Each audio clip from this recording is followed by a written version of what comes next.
డిజి verification top MNC companies background verification కోసం use చేస్తున్న digi verifier గురించి ఇవాళ మన వీడియోలో తెలుసుకుందాం. Hello techie people, welcome to techie bus .in. First suppose మీరు కంపెనీలో all round of interviews complete చేశారో అనుకుందాం. హెచ్ఆర్ రౌండ్ కంప్లీట్ అయ్యాక మీకు ఒక మెయిల్ వస్తుంది. అందులో ఉండే లింక్ నుంచి మీరు సైన్ ఇన్ అవ్వండి అని చెప్తారు. అదిదా సర్ప్రైజ్. నార్మల్లీ బ్యాక్గ్రౌండ్ వెరిఫికేషన్ 3 వేస్లో చేస్తారు. ఫస్ట్ వన్, కంపెనీలో సెపరేట్ బ్యాక్గ్రౌండ్ వెరిఫికేషన్ టీం ఉంటారు. సెకండ్ వన్, థర్డ్ పార్టీ వెండర్స్తో టైఅప్ అయ్యి మీ ప్రొఫైల్ వాళ్ళకి ఇస్తారు, వాళ్ళు కంప్లీట్ వెరిఫికేషన్ చేస్తారు. Third one, digi verification. ఇప్పుడు మనం డిజి వెరిఫికేషన్ గురించి తెలుసుకుందాం.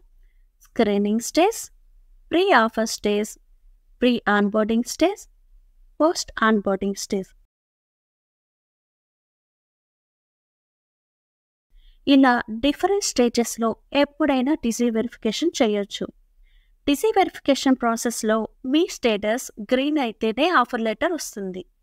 ఒకవేళ వెరిఫికేషన్ ప్రాసెస్లో మీ స్టేటస్ రెడ్ వస్తే బ్యాక్గ్రౌండ్ వెరిఫికేషన్లో మీ ప్రొఫైల్ ఫెయిల్ అయింది అన్నట్లు. ఎందుకు అలా ఫెయిల్ అయింది అంటే because of dual employment or moonlighting or UAN check అయి ఉండొచ్చు అని చెప్తారు. నెక్స్ట్ వీడియోలో మనం క్లియర్గా మెయిల్లో ఎలా వస్తుంది, how to login, how it works అని నెక్స్ట్ వీడియోలో చూద్దాం. For more updates please do subscribe Lokesh tech hub and techie bus .in.